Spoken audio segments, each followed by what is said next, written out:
स्वागत है दोस्तों आप सभी का पीयू द ऑक्सफोर्ड ऑफिस्ट के यूट्यूब चैनल पर। और मेरा नाम शुभम है और मैं आपको पॉलिटी जो है वो पढ़ाऊंगा। आपको बता दें कि पॉलिटी में जो है वो हमको लगभग 15 से 16 टॉपिक्स पढ़ने हैं, जहाँ पे हम लोग कॉन्स्टिट्यूशन यानी संविधान से लेकर के जो नीति आयोग है वहाँ तक पढ़ेंगे, जिसके बीच में आपको प्रेसिडेंट, वाइस प्रेसिडेंट, पार्लियामेंट, ठीक है, जो कॉन्स्टिट्यूशनल अमेंडमेंट है यानी संवैधानिक संशोधन हो गया, राष्ट्रपति, उपराष्ट्रपति, प्रधानमंत्री, इन सभी विषयों को और सभी टॉपिक्स को एक एक करके डील करेंगे। सबसे पहले हम हिस्टोरिकल बैकग्राउंड से शुरुआत करेंगे, लेकिन उससे पहले आपको बता दूं कि आने वाले दिनों में जो डेमो लेक्चर्स हैं, चाहे वो पॉलिटी का हो, पॉलिटी का तो अपलोड हो ही रहा है, इसके साथ ही साथ हिस्ट्री हो गया, सोशियोलॉजी हो गया, ठीक है, geography, philosophy, psychology, sociology, maths, reasoning या करंट अफेयर्स के भी आपको देखने को मिलेंगे। और इन सभी लेक्चर्स को कंटिन्यूअसली पाने के लिए आपको अवेल करना होगा, आपको लेना होगा हमारा मास्टर कोर्स, जो कि आपको सिर्फ और सिर्फ मिल रहा है रेस 600 रुपीज आपको सिर्फ पे करना होगा। और ये जो 600 रुपीज है, इसमें आपको बता दूं मैं कि आपको जो 249 रुपीज का जो ड्यू आपका जो यहाँ पर 249 रुपीज का जो आपका यहाँ पर हमारा प्यू काउंसलिंग सर्विस का कोर्स है, वो भी आपको फ्री में मिल जाएगा। तो आपको कोर्स कितने पे मिल रहा है? अगर 249 आपको माइनस कर दे तो लगभग 350 रुपये में आपको कोर्स यहाँ पे मिल जा रहा है, जहाँ पे हम 10 सब्जेक्ट्स कवर कर रहे हैं। यहाँ पे आपको 150 के आसपास वीडियोज, प्रीवियस ईयर के क्वेश्चन, सैंपल पेपर, तो 350 रुपया में आपको इतना कंटेंट मिल रहा है, जो कि इनफ है अगर आप पटना यूनिवर्सिटी के लिए प्रिपेयर कर रहे हैं, साथ ही साथ आप अदर यूनिवर्सिटीज के एंट्रेंस के लिए भी प्रिपेयर कर रहे हैं, चाहे इलाहाबाद हो, बीएचयू हो, तो उन सभी में भी आपको काम आएगा। ये वाला कोर्स आप जरूर बाय करेंगे, मेरा पर्सनल रिकमेंडेशन है। चलिए आज हम लोग बात करेंगे यहाँ पर हिस्टोरिकल बैकग्राउंड की, यानी कि ऐतिहासिक पृष्ठभूमि की। हमारा संविधान जो है वो आपको बता दें कि इसको थोड़ा सा मिटा देते हैं, उसको बनने में कुल 2 साल यानी कि 2 years 11 months यानी 11 महीने और 18 दिन यानी 18 days, यानी 2 साल 11 महीने और 18 डेज का जो सफर है वो उसको तय करना पड़ा था। हमारे देश में संविधान जब लागू हुआ 26 जनवरी 1950 से पहले, ठीक है, लेकिन आपका जो 1600 से 1947 का समय था, यानी कि जब ब्रिटिश ईस्ट इंडिया कंपनी जो है वो भारत में आती है और 1947 में जब ब्रिटिश राज समाप्त हो जाता है 1947 में, ये जो समय है 347 इयर्स का, इसके बीच में क्या क्या घटनाएं घटी उसको समझना बहुत इंपॉर्टेंट है। जो टाइम लाइन है उसको समझना बहुत ही इंपॉर्टेंट, और यहाँ से लगातार जो प्रश्न है वो आपके परीक्षा में पूछे जाते हैं। देखिए सबसे पहले जो है वो हम लोग यहाँ पर शुरुआत करेंगे जब British east India company Bharat में आती है। ये जो बोर्ड पे लिखा हुआ है इसको आप लोग जरूर लिख लीजिएगा, बहुत ही इंपॉर्टेंट है आपका एग्जाम पॉइंट ऑफ व्यू से। देखिए होता क्या है कि 1600 में आपकी जो है वो ईस्ट इंडिया कंपनी भारत में आती है। भारत में आने का आपने पढ़ा होगा कि ईस्ट इंडिया कंपनी का एक ही मकसद था, और वो क्या था? व्यापार करने आई थी ईस्ट इंडिया कंपनी भारत में। लेकिन जैसे जैसे समय गुजरता है तो एक बहुत ही फेमस कहानी है, एक कथन है कि लालच बुरी बला है, ठीक है। तो ये जो ईस्ट इंडिया कंपनी थी इसका लालच धीरे धीरे बढ़ता गया, और अब ये क्या चाहती थी? ये भारत पर कब्जा करना चाहती थी, ये भारत पर कब्जा करना चाहती थी राजनीतिक तरीके से, आर्थिक तरीके से, यानी कि अब ईस्ट इंडिया कंपनी जो है वो भारत को लूटना चाहती थी। तो इसके लिए इसको क्या करना पड़ा? भारत तो पहले से ही बटा हुआ था, आपस में ही हम लोग मारकाट लड़ाई झगड़ा कर रहे थे। इसी बीच में ब्रिटिश जो है वो इसका फायदा उठा लेता है, और 1757 में पहली बार बैटल ऑफ प्लासी होती है, प्लासी का युद्ध। प्लासी कहाँ है? आपको बता दें कि प्लासी जो है ये वेस्ट बंगाल में है, वेस्ट बंगाल जो कि हुगली नदी के किनारे है, और प्लासी का युद्ध होता है। उस समय जो नवाब थे, बंगाल के जो शासक थे, जिनका नाम था सिराज उद दौला, इनके बीच में और जो ब्रिटिश कि जो ईस्ट इंडिया कंपनी थी, जो कि 1600 ईस्वी में भारत आई थी। कब आई थी? 1600 ईस्वी में। इसको जो लीड कर रहा था, इसका जो नेतृत्व कर रहा था, उसका नाम था कर्नल रॉबर्ट क्लाइव। इन दोनों के बीच में भयंकर युद्ध होता है प्लासी में, लेकिन लास्ट में जो कर्नल रॉबर्ट क्लाइव है ये जीत जाता है। ये क्या हो जाता है? ये विजय प्राप्त कर लेता है। Colonel Robert Clive won that war. और इसके बाद लगभग बंगाल पर ब्रिटिशर्स का कब्जा हो जाता है। और बंगाल पर कब्जा करने के बाद 1764 में जो ब्रिटिशर्स हैं वो यहाँ पर बिहार की ओर, यानी कि आज का जो बिहार है उसकी ओर बढ़ते हैं। और यहाँ पर बैटल ऑफ बक्सर होता है। कब? 1764 में। इसको आप जरूर नोट कर लीजिए। प्रश्न पूछ देगा कि 1764 में कौन सा युद्ध हुआ था, या बैटल ऑफ बक्सर कब हुआ था? तो 1764 में। अब देखिए 1764 में आपकी जो लड़ाई हुई थी, ये मीर कासिम, ये क्या थे? उस समय ये बंगाल के नवाब थे और ये 1764 तक बंगाल के नवाब रहे। इसके बाद शुजा-उद-दौला, ये अवध के नवाब थे। और शाह आलम द्वितीय, ये उस समय के मुगल शासक यानी मुगल एम्परर थे। तो ये तीन लोग एक तरफ थे और एक तरफ ईस्ट इंडिया कंपनी को जो लीड कर रहा था उसका नाम था Hector Munro. Hector Munro, Hindi वाले जो है वो लिख लेंगे, मुझे ऐसा लगता है। तो हेक्टर मुनरो और मीर कासिम, शुजा-उद-दौला और शाह आलम द्वितीय, इनके बीच में भयंकर युद्ध होता है।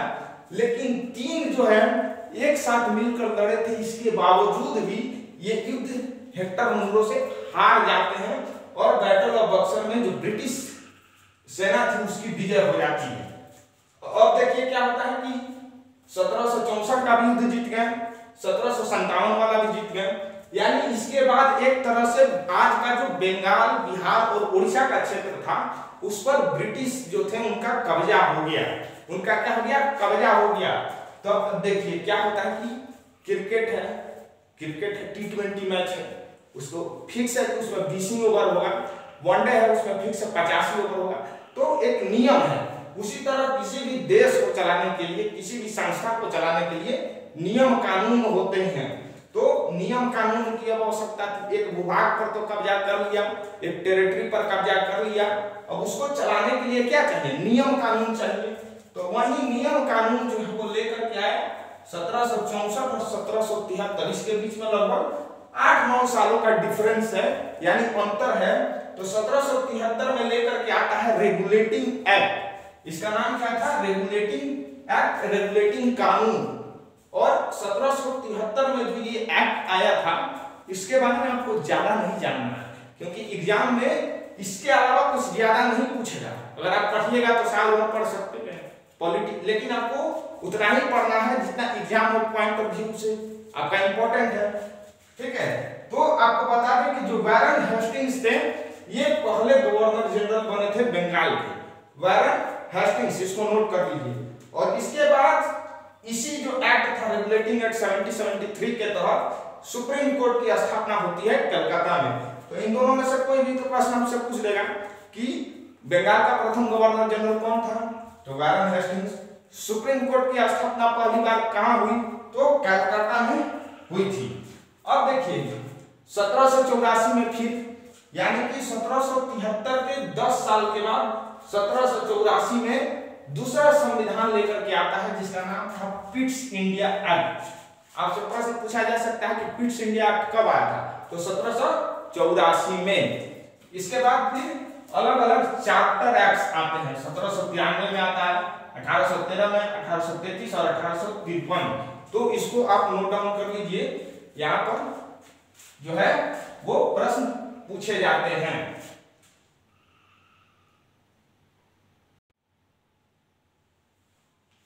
देखिए तो आपने यहाँ पर जो कंपनी रूल था, यानी कि 1600 से 1857 का जो समय था, इसके विषय में हमने पढ़ लिया कि किस तरह से जो ईस्ट इंडिया कंपनी है वो बैटल ऑफ प्लासी जीतती है, बैटल ऑफ बक्सर जीतती है। 1757 में बैटल ऑफ प्लासी, 1764 में बक्सर का युद्ध और 1773 में फिर रेगुलेटिंग एक्ट आता है 1773 में। उसके द्वारा वारन हेस्टिंग्स को बंगाल का गवर्नर बनाया जाता है और बंगाल में सुप्रीम कोर्ट की स्थापना होती है। फिर 1784 में पिट्स इंडिया एक्ट आता है और उसके बाद फिर 1793, 1813, फिर 1833 और 1853 में 4 बार चार्टर एक्ट आते हैं। अब क्या होता है कि धीरे धीरे जो भारतीय जनता है, जो इंडियन पीपल है, उनके बीच में ब्रिटिश जो रूल है उसके खिलाफ असंतोष बढ़ते जाता है, क्योंकि यहाँ पर भारतीयों को जो है वो लगातार ब्रिटिश के द्वारा उनको प्रताड़ित किया जाता था। ठीक है, जो भारतीय थे उनको ब्रिटिश की जो आर्मी थी उसमें बड़ा पोस्ट पर नहीं रखा जाता था, सिपाही सिर्फ रहते थे। तो इसको लेकर के धीरे धीरे तो पहले से गुस्सा व्याप्त ही था, लोग पहले से गुस्सा थे। 1857 में क्या होता है कि यहाँ पर एक सिपाही थे जिनका नाम था मंगल पांडे। मंगल पांडे, इनका नाम आपने जरूर सुना होगा। जैसे ही यहाँ पर जानकारी मिलती है एक सेना की टुकड़ी में कि जिस गोली का, जिस कार्टिलेज का वो लोग इस्तेमाल कर रहे हैं उसमें जो दोनों धर्म के लिए, चाहे वो इस्लाम हो या हिंदुइज्म हो, उसमें जो आप कह सकते हैं कि चाहे काऊ हो या पिग हो, यानी गाय हो या सुअर हो, वो इम्पोर्टेंट जो है वो मायने रखते हैं। तो इसका इस्तेमाल जो है वो उस कार्टिलेज में किया जा रहा था। जब इसकी जानकारी मिली तो यहाँ पर विद्रोह शुरू हो गया। चूंकि गुस्सा पहले से व्याप्त था, लोग पहले से गुस्सा थे ब्रिटिश राज के खिलाफ, तो विद्रोह धीरे धीरे बढ़ता गया और 1857 में फर्स्ट वार ऑफ इंडिपेंडेंस यानी आजादी की पहली लड़ाई लड़ी गई। ठीक है, इसके बाद क्या होता है कि 1857 में जब आजादी की पहली लड़ाई लड़ी जाती है तो जो ब्रिटेन की महारानी थी वो डर जाती है कि कहीं भारत जो है, जो सोने की चिड़िया है, वो उनके हाथ से नहीं निकल जाए। ये डर उनको लगने लगता है। तो इसको लेकर के वो क्या कहती हैं कि जो ईस्ट इंडिया कंपनी थी, यानी जो कंपनी रूल चला रहा था, अब इसको क्या कर दिया जाए, इसको अब समाप्त कर दिया जाए, अब इसको खत्म कर दिया जाए और सीधे पावर किसको दे दिया जाए, अब क्राउन रूल की स्थापना कर दी जाए। यानी अब ब्रिटेन की जो महारानी है उनका शासन रहेगा भारत पर। अब ईस्ट इंडिया कंपनी का जो शासन है उसको समाप्त कर दिया जाए, उसको खत्म कर दिया जाए, क्योंकि ईस्ट इंडिया कंपनी अब भारत को संभाल नहीं पा रही है। तो क्राउन रूल आ जाता है और क्राउन रूल जो है 1857 से 1947 यानी भारत की आजादी तक चलता है। तो इसको थोड़ा सा समझ लेते हैं क्राउन रूल के बारे में। अब देखिए जब ये बनती है यहाँ पर महारानी, तो ये क्या करती हैं कि इनके पास तो इतना समय है नहीं कि सिर्फ भारत के विषय में सोचे, क्योंकि उस समय ब्रिटेन जो था उसकी बहुत सारी कॉलोनीज थी। ठीक है, साउथ अफ्रीकी कई देश थे, ठीक है, ऑस्ट्रेलिया जैसे भी देश थे उस समय, उसके उपनिवेश, उन सभी को देखना था।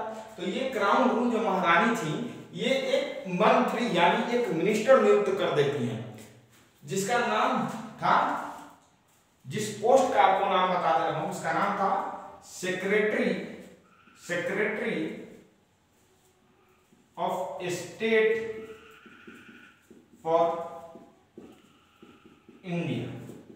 ठीक है, ये जो था इस पोस्ट का नाम था secretary of state for India. और ये जो secretary of state for India थे ये एक मंत्री थे, यहाँ पर जो ब्रिटेन की सरकार थी उसके एक मंत्री थे और ये जो है वो भारत को देखते थे। लेकिन ये जो secretary of state for India थे ये भारत नहीं आते थे, इनका जो कार्यालय था यानी जो ऑफिस था वो ब्रिटेन में ही था, ये ब्रिटेन में ही रहते थे। ये कहें कि हम इतना कष्ट क्यों करें, हमको कष्ट करने की क्या जरूरत है।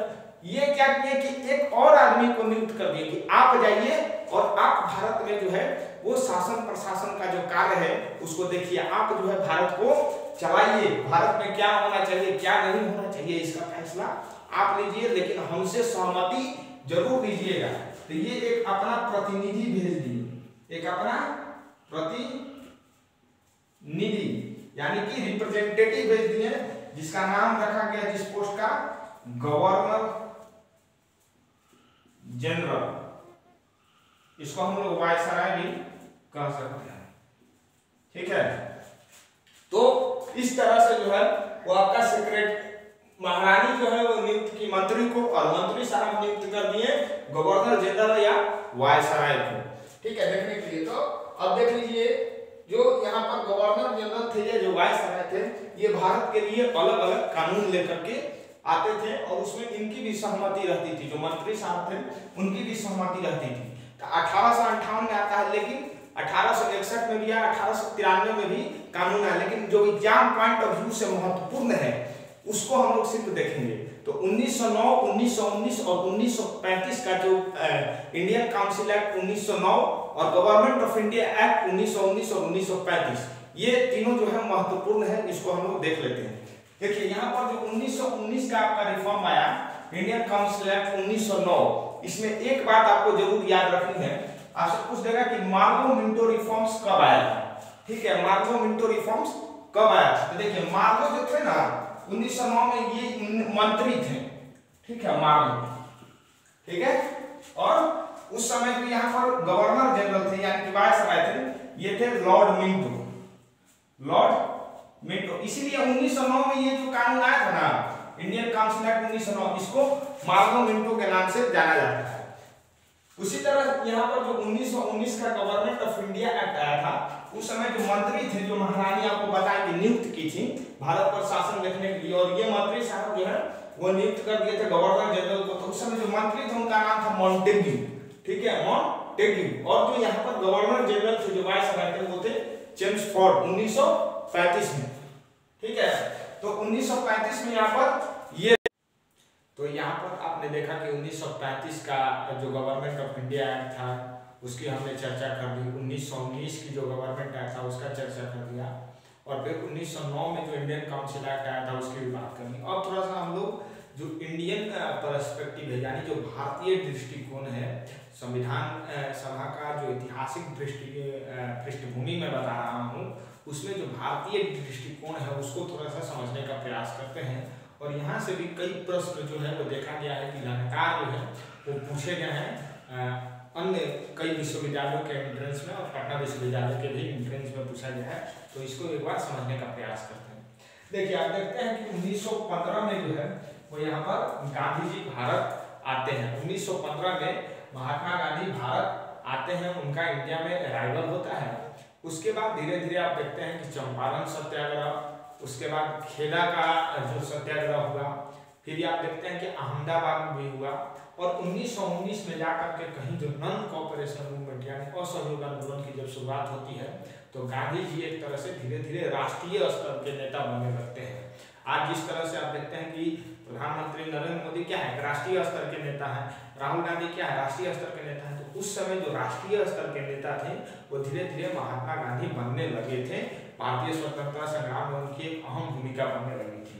और क्या होगा कि 1920 से 1930 के बीच में, ये जो समय था 1920 से 1930 के बीच में, यहाँ पर जो भारत का स्वतंत्रता संग्राम था, यानी जो फ्रीडम स्ट्रगल था, वो बहुत ही हाई था, बहुत ही तेजी से हम लोग आजादी की तरफ बढ़ रहे थे, और हम लगातार आंदोलन कर रहे थे ब्रिटिशर्स जो थे उनके खिलाफ। और इसी बीच 1934 में एक व्यक्ति थे जिनका नाम था MMN रॉय। ये कहते हैं कि भारत के पास अपना संविधान होना चाहिए। क्यों?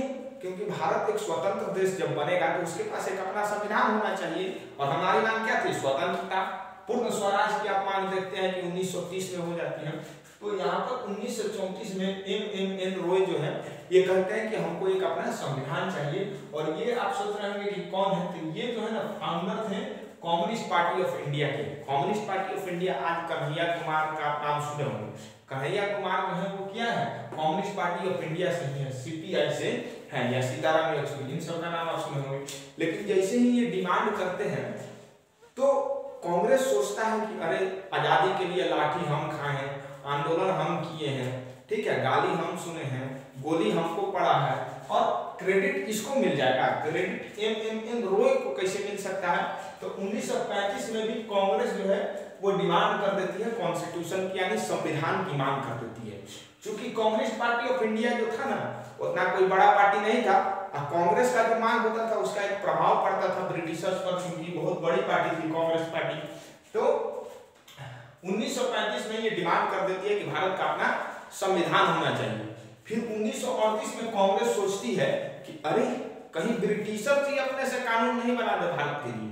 जो ब्रिटेन के ही संसद में लोग हैं, पार्लियामेंट में जो बैठे हुए हैं, वो लोग भारत के लिए कानून नहीं बना दे। तो यहाँ पर जवाहरलाल नेहरू जो है भारत के पहले प्रधानमंत्री, 1938 में कहते हैं कि demand no foreign intervention in Indian constitution, यानी कोई भी विदेशी आदमी जो है उसकी सहभागिता नहीं होगी, उसका इन्वॉल्वमेंट नहीं होगा भारतीय संविधान के बनाने में। जो भी भारतीय संविधान बनेगा वो भारतीय ही बनाएंगे और सिर्फ उसमें भारतीय रहेंगे। तो कांग्रेस पार्टी चूंकि बहुत तेजी से डिमांड करती है और इसका डिमांड का एक खास जो है वो वैल्यू था, एक खास प्रभाव पड़ता था ब्रिटिशर्स पर। तो 1940 में यहाँ पर जो अगस्त ऑफर था, आप नाम सुने होंगे अगस्त ऑफर का, इसमें जो कांग्रेस की ये डिमांड थी कि भारत का एक अपना संविधान होना चाहिए, इसको मान लिया जाता है। ठीक है, इसको क्या किया जाता है, मान लिया जाता है। क्यों मान लिया जाता है? ब्रिटिशर्स तो भाई इतने जो थे वो बुद्धू नहीं थे कि आराम से कांग्रेस का जो डिमांड था उसको मान लेते। एक प्रभाव जरूर पड़ता था, लेकिन इतनी आसानी से मान कैसे लिए, इसको आप समझिए थोड़ा सा। देखिए ये जो समय था ना 1938 से 1940 के बीच में, इसमें एक बहुत ही महत्वपूर्ण घटना घटा। क्या हुआ इसमें? जो 1939 का यहाँ पर सेकेंड वर्ल्ड वार हुआ। ठीक है, 1939 से 1945 यानी 6 वर्षों तक जो है वो सेकेंड वर्ल्ड वार चला। तो इसमें एलाइड और एक्सिस फोर्सेस थी। एलाइड फोर्सेस में आपको बता दें कि यूएसए, यूके और यूएसए था, और एक्सिस में जर्मनी, इटली और जापान जो थे वो यहाँ पर थे। तो उस समय जो इंग्लैंड जो था ना उसके खिलाफ जर्मनी और इटली, ये दोनों भी यूरोप के ही देश हैं, और जो ब्रिटेन है यानी यूके जो था वो भी इंग्लैंड का देश था। यानी तीनों क्या है, अगर आप भौगोलिक रूप से देखें, ठीक है, तो तीनों क्या है, ज्योग्राफिकल पॉइंट ऑफ व्यू से देखिएगा तो तीनों यूरोप में ही देश है, यानी तीनों एक दूसरे के नजदीक है। तो यहाँ पर यूके जो है अकेले पड़ जा रहा था, और जर्मनी इटली जो है ना खूब एकदम रगड़ के यूके को पीट रहे थे, यानी बहुत करीब टक्कर जो है ना यूके को यहाँ पर दे रहे थे जर्मनी और इटली। ठीक है, तो यूके सोचा कि अरे मेरा इतना सैनिक मर रहा, एक काम करते हैं, भारत जाते हैं और भारत का जो लोग है ना उनको बुद्धू बनाते हैं और भारतीय सैनिक सबको लेकर के आते हैं, उसी सब वहीं सब जो है वो मरेगा। तो यहाँ पर इसी बीच जो है 1942 में जो है वो क्रिप्स मिशन आता है, उसके भी विषय में पढ़ेंगे। लेकिन सबसे पहले आपको बता दें कि 1939 में जर्मनी जो है वो अटैक कर देता है पोलैंड पर और सेकेंड विश्व युद्ध की शुरुआत हो जाती है। उस समय जो जर्मनी का शासक था वो एडोल्फ हिटलर था और इटली का जो शासक था वो बेंटिनो मसोलिनी था। ठीक है, बेंटिनो मसोलिनी जो था वो उस समय इटली का शासक था। इसको आप चूंकि अंग्रेजों को जो है वो एक्स्ट्रा फोर्स की जरूरत थी, तो इसी को लेकर के 1942 में यहाँ पर क्रिप्स मिशन भेजा गया। क्रिप्स मिशन जो है वो अंग्रेजों के द्वारा भेजा गया कि आप भारत में जाइए और भारत में जो गांधी जी हैं उनको आप किसी भी तरीके से मनाइए ताकि हमको मदद मिल सके। तो यहाँ पर क्रिप्स मिशन आता है और इसको जो चेयरमैन थे वो थे सर स्ट्रैफोर्ड क्रिप्स। ठीक है, स्ट्रैफोर्ड क्रिप्स जो थे वो इसके चेयरमैन थे। इसको आप याद कर लीजिएगा कि क्रिप्स मिशन के चेयरमैन कौन थे, तो सर स्ट्रैफोर्ड क्रिप्स। तो स्ट्रैफोर्ड क्रिप्स आते हैं, गांधी जी को कहते हैं कि अगर आपने हमारी सेकेंड विश्व युद्ध में यानी द्वितीय विश्व युद्ध में अगर भारत जो है वो ब्रिटेन की मदद करता है तो जैसे ही द्वितीय विश्व युद्ध खत्म होगा वैसे ही हम लोग भारत को आजादी दे देंगे। लेकिन गांधी जी जो है वो बोले कि ये पोस्ट डेटेड चेक है। क्या बोले? पोस्ट डेटेड चेक, यानी एक ऐसा चेक जो कि बहुत बाद में भरा जा रहा है और हम लोगों को कभी भी आजादी नहीं दी जाएगी। द्वितीय विश्व युद्ध खत्म होने के बाद भी ये हम लोगों को बेवकूफ बनाया जा रहा है।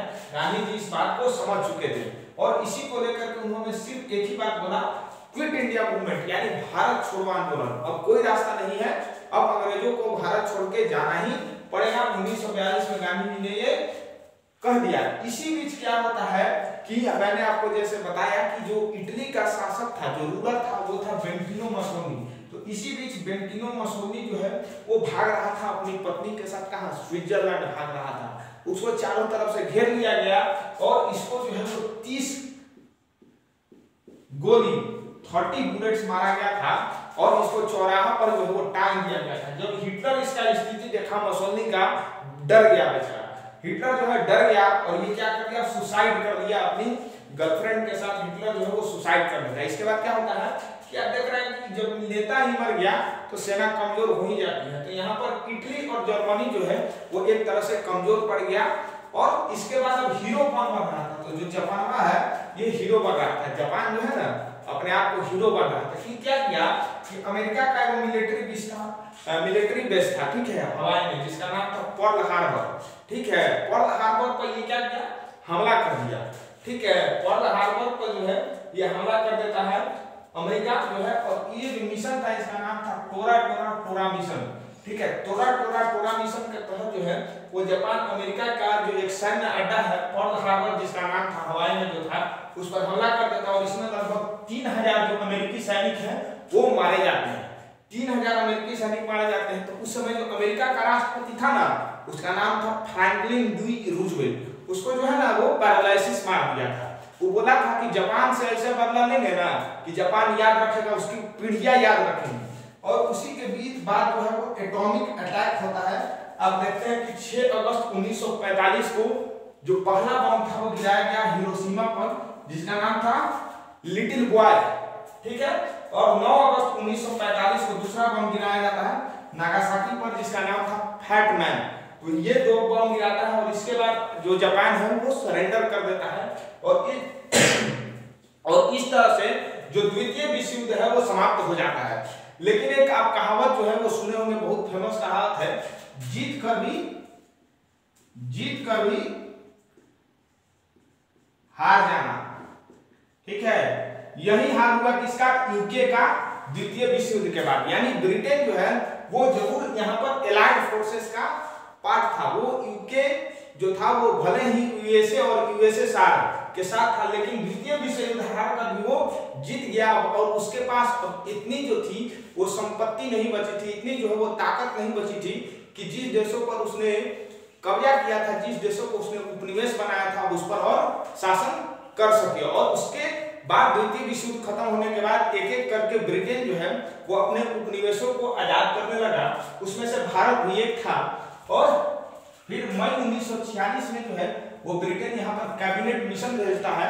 कैबिनेट मिशन के 3 सदस्य थे। पहले जो थे वो थे क्रिप्स, दूसरे थे लॉरेंस और तीसरे थे अलेक्जेंडर। ठीक है, तो क्रिप्स, लॉरेंस और अलेक्जेंडर, और ये क्रिप्स मिशन आता है मई 1946 में। और ये पहला भी ये काम करता है, ये भारत में अंतरिम सरकार यानी इंतरिम गवर्नमेंट का ये स्थापना करता है, जिसके प्रधानमंत्री जवाहरलाल नेहरू थे, ताकि भारत का जो व्यवस्था था उसको देखा जा सके, ताकि एक सरकार हो भारत में शासन का काम चल सके। और दूसरा जो है ये कॉन्स्टिट्यूएंट असेंबली का निर्माण करता है, यानी कि संविधान सभा, जिसने हमारा संविधान 2 साल 11 महीने और 18 दिन में बनाया था। और 26 जनवरी 1949 को 26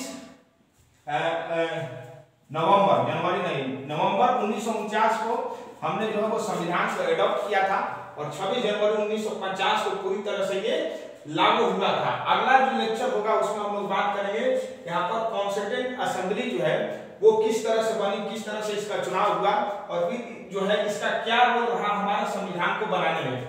यह हमारा पॉलिटी का पहला लेक्चर था। अगर आप इसी तरह के और भी इंटरेस्टिंग लेक्चर्स देखना चाहते हैं तो आप ज्वाइन कर सकते हैं हमारा कोर्स। उसके लिए आपको ये दोनों में से किसी भी व्हाट्सएप नंबर पर मैसेज करना होगा। उसके बाद फिर आपको जो भी ऑनलाइन प्रोसेस है वहां पर आपको क्यूआर कोड या फोन पे या गूगल पे के माध्यम से जो कोर्स की राशि है उसको आपको पे करना होगा। एक बार आप व्हाट्सएप पे हमारे साथ जुड़ जाइएगा तो आपको पूरी प्रोसेस को समझा दिया जाएगा और आप हमारा कोर्स अवेल कर सकते हैं। आने वाले दिनों में आपको और भी सब्जेक्ट्स के डेमो लेक्चर्स देखने को मिलेंगे। अगर पूरा लेक्चर चाहिए तो जल्दी से जल्दी कोर्स को अवेल कर लीजिए और बहुत बहुत धन्यवाद।